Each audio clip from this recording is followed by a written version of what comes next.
Election Day 2017. I am here with Dr. Quentin Kidd. He is the director of CNU's Wasson Center for Public Policy. Right. And we appreciate you joining us as we are combing over all these results that are coming in. Now, we're getting the governor's race. Of course, that's what the entire nation is watching right now. And just the latest results from the Department of Elections, I have Northam at 51% and Gillespie at 47%, and then Hyra, the Libertarian candidate, at 1.1%. So far it's looking like a good night for Northam. Yeah, and what's interesting is it started looking like a good night early, and the reason that's important is because, you know, returns in Virginia usually go from the rural west east. So you get the rural counties that return first, and then you get Richmond metro area, then Hampton Roads, and then it goes up to Northern Virginia, the more populous counties and cities up there that return later. Right. Well, Northam was leading from the very beginning in some of those rural areas of the night, which signaled it was going to be a good night for Northam. And he had to, I know real fast. Associated Press is actually calling it for okay. Okay, we are just learning now that the Associated Press is calling the gubernatorial race for Northam, the Democrat, running against Ed Gillespie. So actually an earlier night than what people were expecting. Yeah, I think a lot of us were expecting a 9:30-10 if it was going to be a clear winner, maybe even later if it was going to be really close. So this is an earlier night than I was expecting. All right, and then looking down the ticket really quickly, just the latest result I have here, I have Fairfax ahead of Vogel at 50%. She has 49%. It's a lot closer in that race. And then the Attorney General also, I have Herring ahead 50% and John Adams at 49%. What do you think this says so far? I mean, so many people are watching. A lot of people thought this was going to be really, really close. It's not over yet, but what do you think is? So you have to think about the strategy that the Gillespie campaign pursued. They essentially tried to embrace Trumpism without embracing Trump. And Ed Gillespie ran on an economic platform when he was in person in front of people, but his television ads and his social media was very Trumpian. And so I think you can't help but think of this as a repudiation of Trumpism on the part of suburban and urban Virginia, and a big repudiation. Fairfax County hasn't seen this kind of turnout since the Oliver North Chuck Robb race, and it actually may beat that turnout in a governor's race. And so this is a huge repudiation of Trumpism and the Trump message, if you will. And I think it sends a loud message across the country in 2018 about a confusing message in some ways for Republicans. You know, how do you run? Do you run to the middle and lose your base, or do you run? Or, you know, Corey Stewart. I'm fascinated to hear what Corey Stewart has to say, because I could hear Corey Stewart saying Gillespie lost because he didn't embrace Trump more. And so this may be a confusing message for Republicans. Well, it is confusing because some people are going to say, no, he lost because he did embrace them when it came to the ads and the culture wars, immigration, MS-13, as well as the Confederate Monument issue. I did see some exit polling where up in Northern Virginia where about 30% of the people who voted for Northam were saying that they came because they wanted to send the message. Yeah, it was more of a vote against Trump. Yeah, we were showing in our polling anywhere from 20 to 25% of people said their vote was intended to send a message of disapproval to Trump. It looks like that number went up a little bit as we approached Election Day. The exit polls are showing it's a little bit more than that. Again, that's a huge repudiation of Trump if that's the reason that a third of voters showed up. Well, and we know that the president came out with some tweets just today. So he clearly endorsed Gillespie in this race. There were some tweets, I think, back in early October and again today. Right. And the vice president was campaigning in the state for Ed Gillespie recently. There have been a lot of surrogates in the state for Ed Gillespie in the last few days. Another interesting thing about these results tonight is the narrative over the last 10 days has been that Gillespie was closing and Northam was sliding, right? Exactly. And that doesn't look to be the case. Even the exit polls show that people who made up their minds in the last 7 days broke Northam 2-1.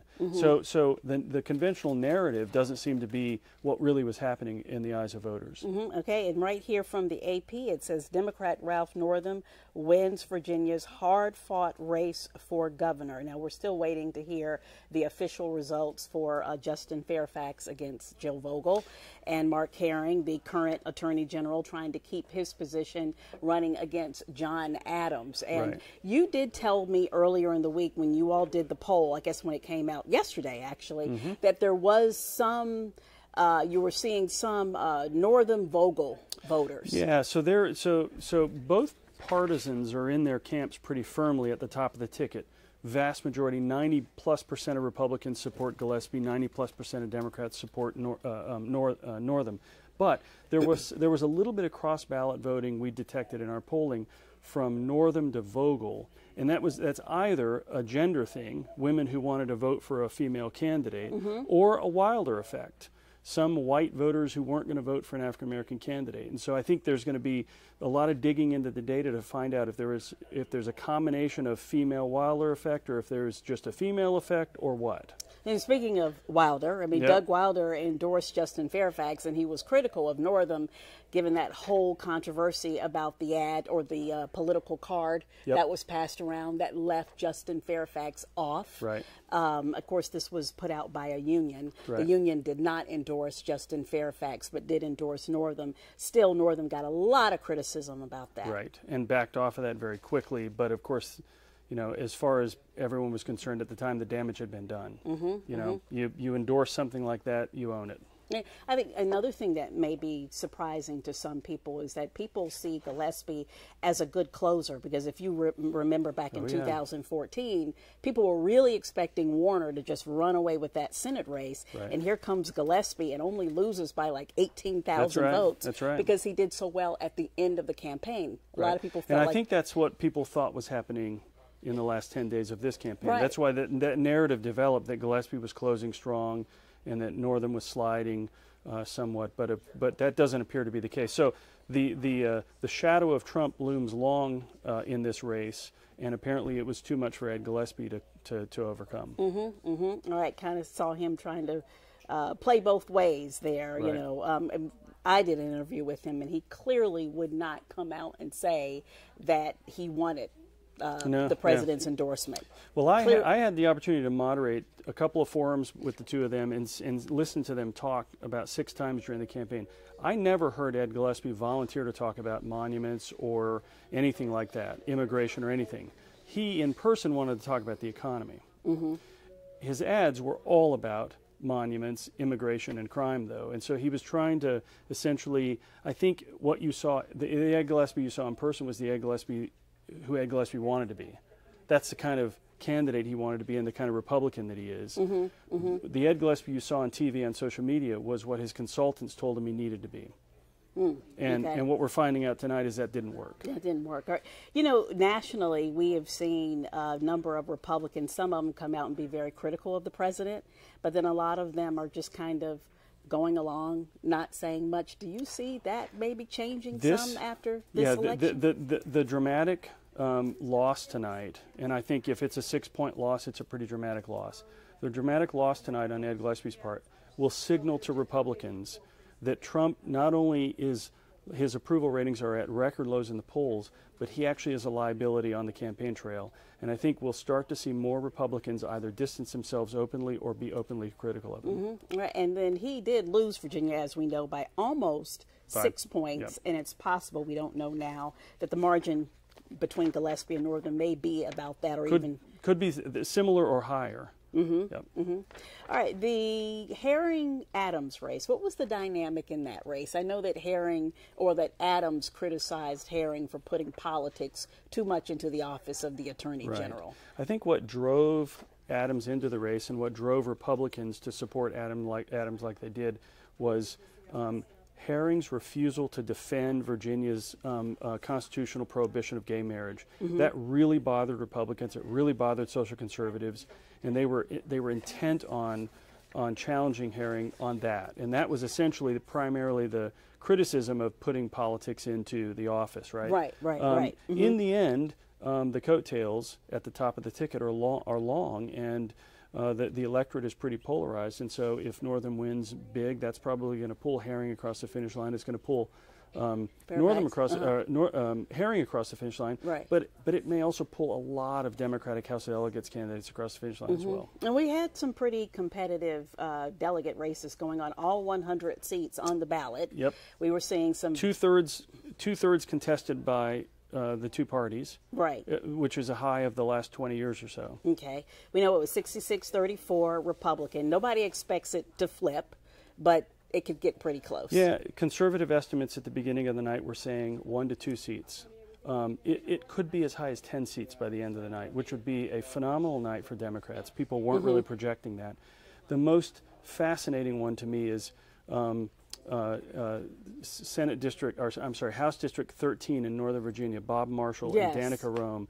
So Bob Marshall is the poster child of social conservatism, anti-abortion, anti-gay marriage, all of those things. A transgender candidate beat him tonight, Danica Roem, and that transgenderism was the primary issue in that race. Right. And so that's a real fascinating result. That is going to be. And this is Bob Marshall's been in office for 20 plus years. Wow. Okay. So that's going to be another big headline. And some of the races that we had around here are pretty lively. Don't know if we have any of the results on some of the local races going on. Mike Mullen. Okay. Well, we'll try to get that. But we had the Mike Mullen, Heather Cardasco, right? And it looks like Mike Mullen is winning that. Okay, David Yancey and Shelley Simons. Looks like David Yancey's winning that. So he's going to hold on to that. That's what it looks like right now. That's what it looks like right now. Okay, and then also there was Ron Villanueva and Fowler. That was a pretty lively race. Now, and it got dirty. It got very negative at the end. Last I saw, Ron Villanueva, Delegate Villanueva was behind, but I don't know whether that's been called or not. Okay, all right. But right now we definitely know that the AP has called the race for Democrat Ralph Northam, I think a lot earlier than what a lot of people expected. Yeah. So we're going to get plenty of sleep tonight, put it that way. Plenty of sleep. All right, we're going to continue to watch all of these results. And come back again on Facebook Live to do some more analysis and also answer some of your questions. So feel free to send in your questions on Facebook Live, and appreciate you talking with us, and we're going to be back, so stay tuned.